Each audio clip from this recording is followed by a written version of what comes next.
What's up everybody, my name is Fried Eggs and today I am presenting my first commentary, and straight off the bat I want to say I apologize if I'm kind of off because this is my first commentary, so I hope that I'm doing an okay job in my explanations. But finally, after many ranked games, we finally ran into a tank Garen on the enemy team.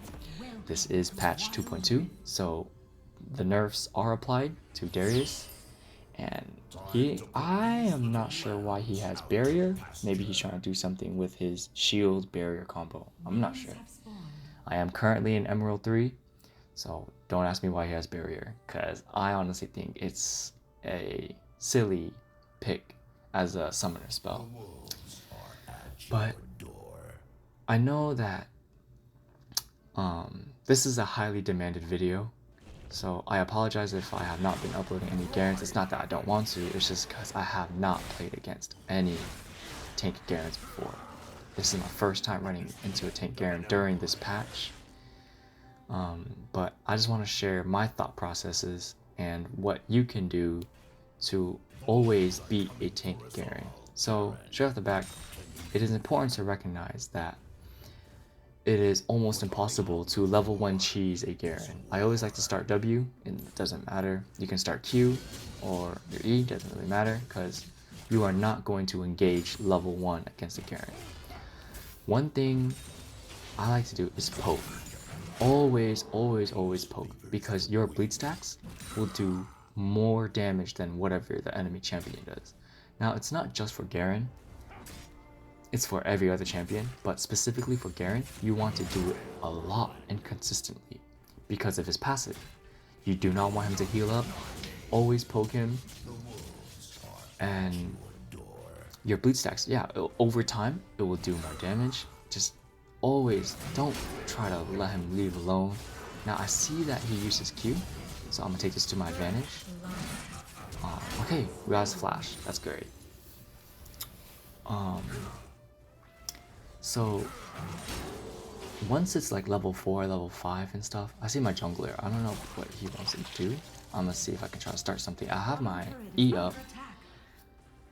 Let's see if he's gonna come back. See, all Garens do, they basically just sit back. Wow, okay, that's pretty impressive. He actually W'd on time to cancel my E slow. Wow. But basically, just poke him early game. That's the most important thing you want to do. Do not try to fight him once he has all his abilities up, because let's face it, Garen does a lot of damage. He does hurt us. Garen does have a shield, which puts him at an advantage. His shield will beat our Q heal. Oh, I landed that. So just try not to engage unless if he really messes up, or you know that all of his cooldowns are up. So let's say he's like using his spin to farm, he uses Q and he's pushed up, or he's trying to hard shove, then that's when you can all in him, because you take advantage of his cooldowns. Oh, I apologize for that. So after level 5, it's pretty even, 0-0-0. Nothing's really much going on. This is when you really want to be careful, because now that he has ult, just try not to get too low. As you can see, he used his shield, his Q, and his spin. So now I know that all his cooldowns are down, and now he's just gonna sit in the back. Oh, okay, he uses Q again. So let's try to engage him. There goes his E. So another trick that I like to do is when Garen is spinning, try not to walk away, because if you are sitting at the edge of his spin, he will do more damage to you. I hope that everyone knows that, because that's honestly what gets most of us killed. I didn't even know that, like very early when I started. So every time I would walk away from him spinning, I'm like, why am I dying so fast? It's because the tip of his sword does crit, whereas in the middle, it does normal base damage. very similar to Darius's Q. If you do not get hit by the tip of Darius's spin, then it will not heal, it will not do that much damage, and it will not stack. Or it will not apply a bleed stack, I apologize. So that's just kind of the... Okay, I'm getting ganked here. I do not have ult, I do not want to fight this. The Garen's coming around, my Kha'Zix is coming. Okay, Garen flashed. Let's keep a record of that. Okay, me and Kha'Zix made it out alive. That's good. Let's go back and get Stinger and Phage. So we are ahead, 1-0. And honestly, okay, let's go to Dragon since Wukong is starting it. Even though it's not Infernal Dragon, but I really like the Ocean Dragon as well. I lost my train of thought. But basically, here is a really like important combo that I like to do whenever I face Garen. So this is like level 5, level 4 even. Engage with an auto. You want to save your Apprehend to when he's walking away, because Garen has pretty long cooldowns, I guess you can say that. So when you engage, Garen will use spin and Q to suppress you. So when you are walking towards him, like let's say he is pushing up and then you want to just kind of like poke him, right? I typically like to poke with an auto first. So when you auto him, he will basically try to Q or E you. And either way, you still have your Apprehend to yank him right back when he begins to run away. So that's why, so auto, W, auto, and then you Apprehend, and then you Q, because once you Apprehend them, they will be CC'd for 1 second, which will guarantee you a land on the outer ring of your Q, which will heal you. And then by that time, that will be your 5th stack. And if you have ult, his ult, he should still be alive. So maybe go in for like a proto belt and then auto, or a flash or a ghost, wherever.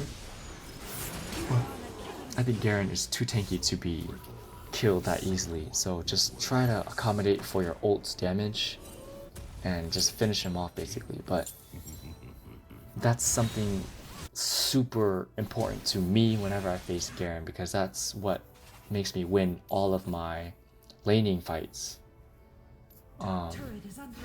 So I see him trying to take my tower. Honestly, I can just walk up to him and kill him if he decides to fight me, because I'm just so ahead of him. And once you are ahead of Garen, there's basically nothing much he can do. He's not building damage. He has too little gold to be considered a tank. And late game or mid-late, just try to roam and help your team. And like I said, fight Garen when he is spinning. Try to stay on the inside. And as you can see, it's just, he's too behind to do anything to me anymore. So let's finish off this tower and let's begin to roam, because Garen will have to come back to this lane to finish off my tower before he can begin to roam. Or unless if he just starts roaming. But I think that's a ridiculous move by the Garen, because you want to finish off your tower, or he should finish off your tower first. And basically that's it. Once you are ahead of the Garen, you begin to roam, help out the rest of your team, take objectives, take rift, take other towers. And Garen is basically useless. Once he is deprived in his lane, he basically can't do much. Unless, of course, if you mess up, if you give him a kill with this massive gold shutdown bounty, whatever it's called. There's a team fight going on. So that's E. And as you can see, when you use E, they basically can't move. So then you can guarantee your Q land to heal. Let's finish off this Zed. I win this. He should be dead. Yeah, okay, he's dead. Okay, is that Garen chasing me? Okay, that's pretty scary. I think I'm just gonna run. But So long story short, poke Garen early game, try not to take too much damage. Level 4, level 5 is when you should actually consider going all in. Unless special situations when the Garen messes up. For example, he pushes in too hard and he used his E to clear the wave and his Q to like last hit the cannon minion or something. You have Ghost, you have Flash, and you have Proto Belt up. That's when you should all in. Like, just like this. You see how he used all of his abilities already to clear the minions? There you go, that's how you do it. I didn't even need ult. And we know that Garen used ult now, so the next time we encounter him, we have nothing to be afraid of. He already used ult. And once you are ahead of him in lane, try to get rid of his tower as fast as possible, and then you begin to roam. Roam bot lane. Secure bot lane is the most important because it will help you get Dragon. And Dragon is honestly, yeah, of course, Dragon. You know, I don't need to explain a lot because you guys should all know. Always fight for Infernal Dragon. Well, of course, fight for every dragon, but Infernal Dragon is the most important. But as you can see, I'm just trying to roam. I don't know why Garen is not top lane to finish off my tower. I can see him mid. He's trying to group. But there's nothing he can do against my team. He's 2 behind. Which is why he's basically useless at this point. I think he was 0-4 before we began to roam. Oh, let's see what I can do to Zed. He flashed. There you go. Lux is coming around the corner. Oh, alright, let's go hunt for that Wukong. I saw him around at blue. But, oh, he's at blue. He's actually at blue. Okay. Let's finish him. I'm not sure if Garen is going to engage or not. He's trying to, but see, like I said, he's 2 behind. He should be farming top lane and getting rid of my tower. But that's basically how you win against a tank Garen. Once you deprive him, he would not have enough money to be considered a tank. And at that point, he's just basically useless. And after that, you dominate the rest of the team, you secure objectives, you help your bot lane, you help your mid lane get the tower, maybe get Baron, and that's basically how you beat a tank Garen. If I missed something, feel free to comment in the comment section below. Don't forget to like and subscribe, and I'll see you guys in the next video. Peace out.